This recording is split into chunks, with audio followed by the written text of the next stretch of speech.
Hello, everybody. Welcome to my Bible reading channel. Tomorrow is Valentine's Day, and nobody loves us better than Jesus does. He is the greatest Valentine you could ever have. He is the best. And John 15:13 says, "Greater love has no one than this, to lay down one's life for his friends." There is nobody that loves you better than Jesus. Nobody. So he is the best Valentine you could ever have. So if tomorrow is a good day for you, that's wonderful. And if tomorrow is a lonely day for you, then just remember that you always have Jesus and you're never alone. And he loves you more than we could even fathom. So, with that being said, February 13th, let's read our Bibles. And we're still in Exodus 37, 1 through 9, 1446 or 1280 BC. And we're talking about building the ark. Next, Bezalel made the ark of acacia wood, a sacred chest 45 inches long, 27 inches wide, and 27 inches high. He overlaid it inside and outside with pure gold, and he ran a molding of gold all around it. He cast 4 gold rings and attached them to its 4 feet, 2 rings on each side. Then he made poles from acacia wood and overlaid them with gold. He inserted the poles into the rings at the sides of the ark to carry it. Then he made the ark's cover, the place of atonement, from pure gold. It was 45 inches long and 27 inches wide. He made 2 cherubim from hammered gold and placed them on the 2 ends of the atonement cover. He molded the cherubim on each end of the atonement cover, making it all one piece of gold. The cherubim faced each other and looked down on the atonement cover. With their wings spread above it, they protected it. Building the table, Exodus 37, 10 through 16. Then Bezalel made the table of acacia wood, 36 inches long, 18 inches wide, and 27 inches high. He overlaid it with pure gold and ran a gold molding around the edge. He decorated it with a 3-inch border all around, and he ran a gold molding along the border. Then he cast 4 gold rings for the table and attached them at the 4 corners next to the 4 legs. The rings were attached near the border to hold the poles that were used to carry the table. He made these poles from acacia wood and overlaid them with gold. Then he made special containers of pure gold for the table, bowls, ladles, jars, pitchers, to be used in pouring out liquid offerings. Building the lampstands. Exodus 37, 17 through 24.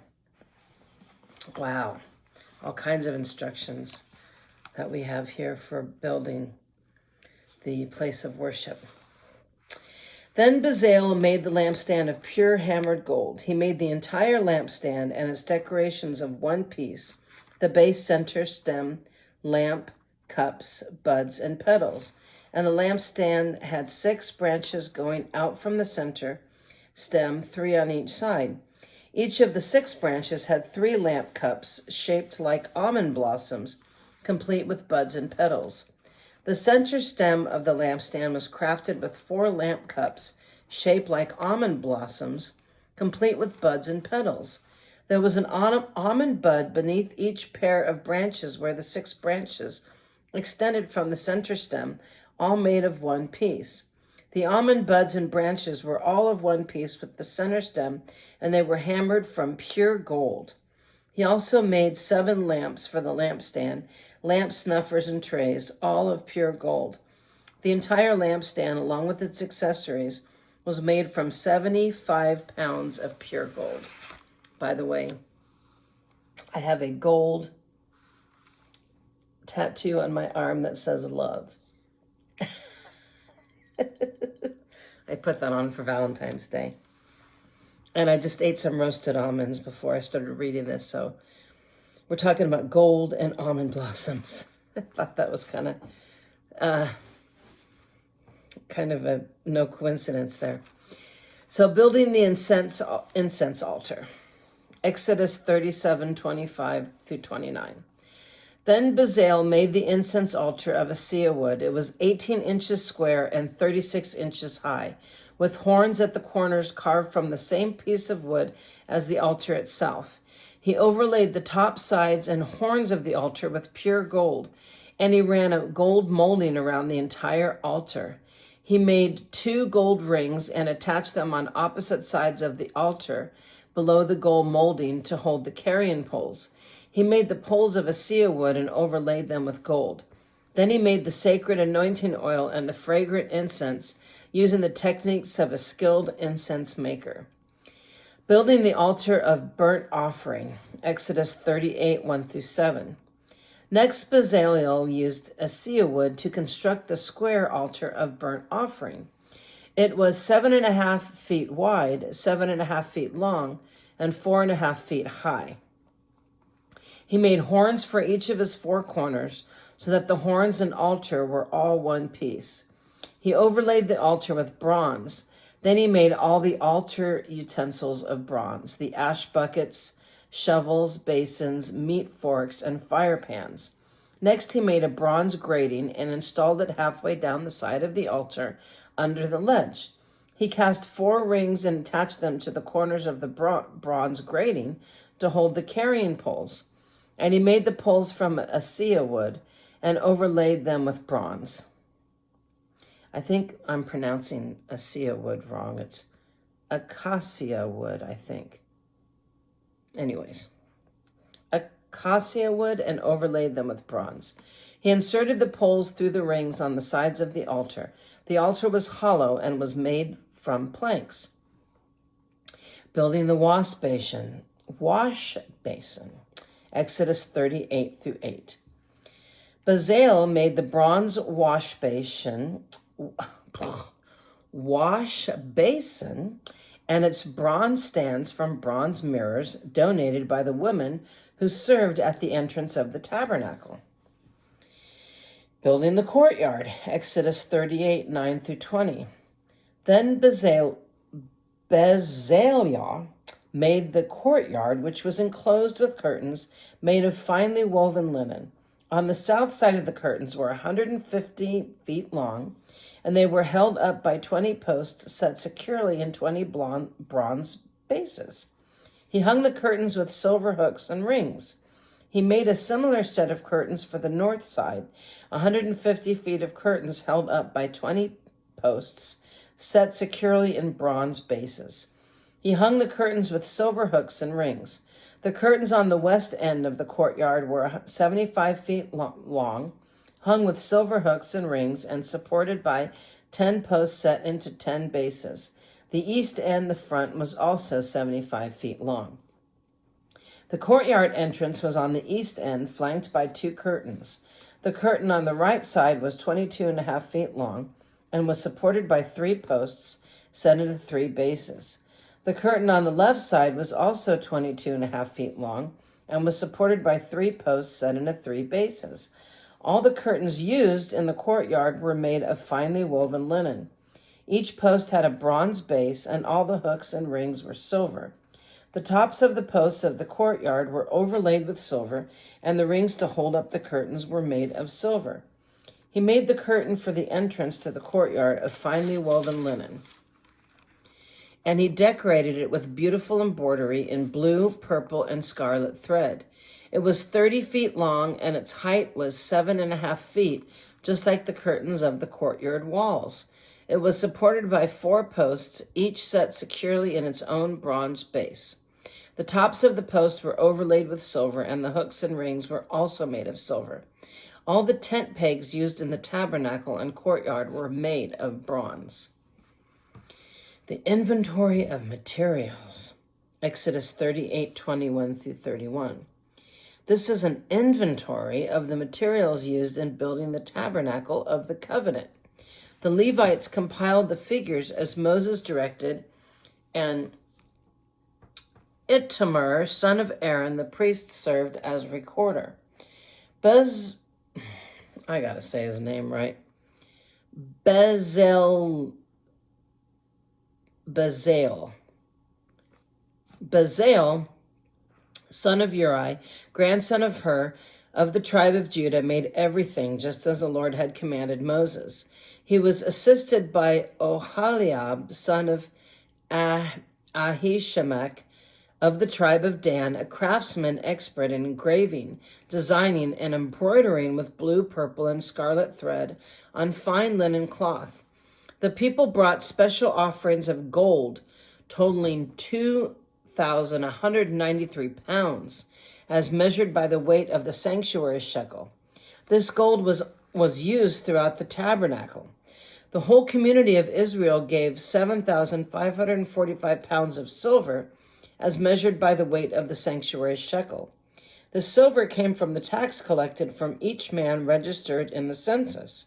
The tax is 1 bekah, which is half a shekel based on the sanctuary shekel. The tax was collected from 603,550 men who had reached their 20th birthday.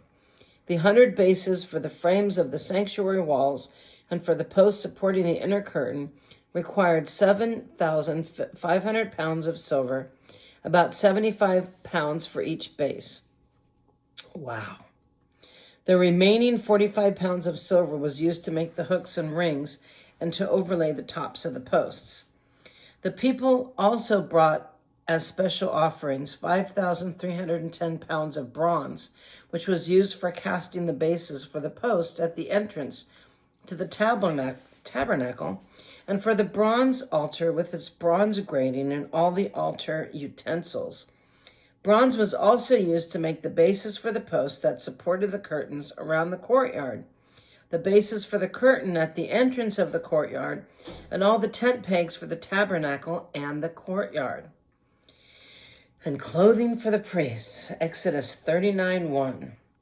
The craftsmen made beautiful sacred garments of blue, purple, and scarlet cloth, clothing for Aaron to wear while ministering in the holy place, just as the Lord had commanded Moses. Makes me wonder what the significance of blue, purple, and scarlet is. Because scarlet and blue mixed together make purple. So that's really interesting. I wonder if there's a significance with those colors. I think purple is the color of royalty. It's one of my favorite colors. I love purple. So that's really interesting. Okay, making the ephod, Exodus 39:2-7. Bezalel made the ephod of finely woven linen and embroidered it with gold and with blue, purple, and scarlet thread. He made gold thread by hammering out thin sheets of gold and cutting it into fine strands. Wow, I didn't know you could actually make gold thread from real gold. With great skill and care, he worked it into the fine linen with the blue, purple, and scarlet thread. Can you imagine how much that would cost nowadays?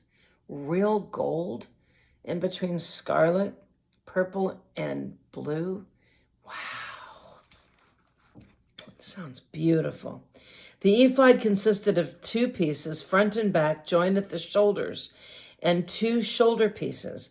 The decorative sash was made of the same materials, finely woven linen embroidered with gold, and then with blue, purple, and scarlet thread, just as the Lord had commanded Moses.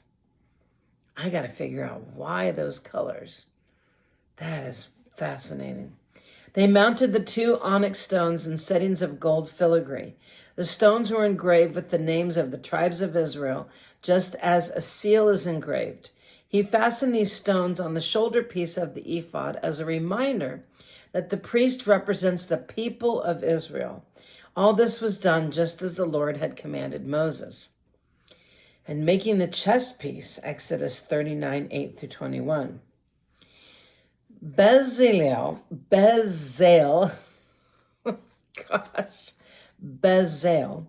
made the chest piece with great skill and care.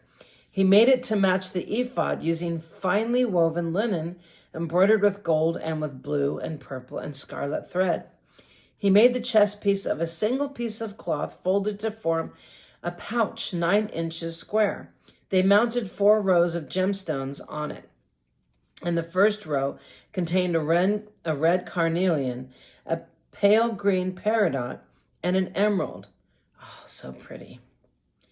The second row contained a turquoise, a blue lapis lazuli, and a white moonstone. The third row contained an orange jacinth, an agate, and a purple amethyst.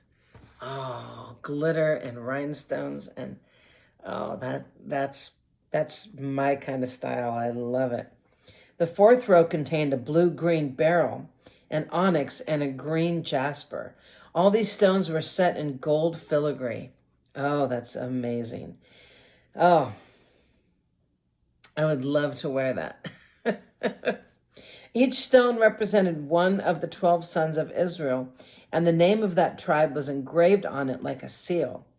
To attach the chest piece to the ephod, they made braided cords of pure gold thread.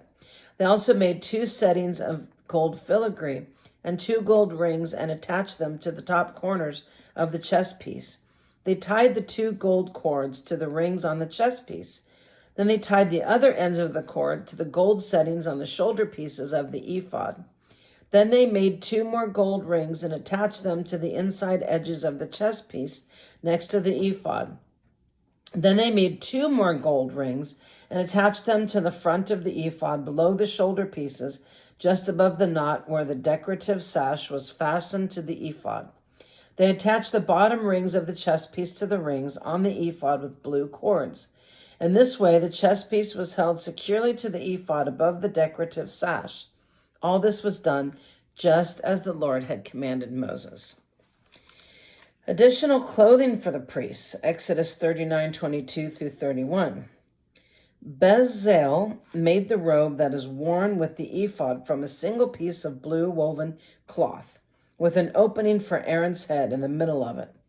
The opening was reinforced with a woven collar so it would not tear. They made pomegranates of blue, purple, and scarlet yarn and attached them to the hem of the robe. They also made bells of pure gold and placed them between the pomegranates. Sounds so pretty. Along the hem of the robe, with bells and pomegranates alternating all around the hem. This robe was to be worn whenever the priest ministered before the Lord, just as the Lord had commanded Moses. They made tunics for Aaron and his sons from the fine linen cloth. No, they didn't make his sons from the linen cloth. Let me read that again. They made tunics for Aaron and his sons from the fine linen cloth. The turban and the special head coverings were made of fine linen, and the undergarments were also made of finely woven linen. The sashes were made of finely woven linen and embroidered with, here we go again, blue, purple, and scarlet thread, just as the Lord had commanded Moses. Finally, they made the sacred medallion, the badge of holiness of pure gold. They engraved it like a seal with these words, "Holy to the Lord." They attached the medallion with a blue cord to Aaron's turban, just as the Lord had commanded Moses. Wow. I should put "Holy to the Lord" on my arm, but isn't that beautiful? My gold shimmery love tattoo. Well, thank you for joining me. I'm very curious to know why, I want to see one of these, these things that the priests wear with all the stones and the embroidery. It just sounds so beautiful. So have a wonderful, wonderful evening. Thank you for joining me. And I hope that you join me tomorrow on Valentine's Day. And remember, nobody loves you like Jesus. He is the best love that anybody could ever have. So have a good night.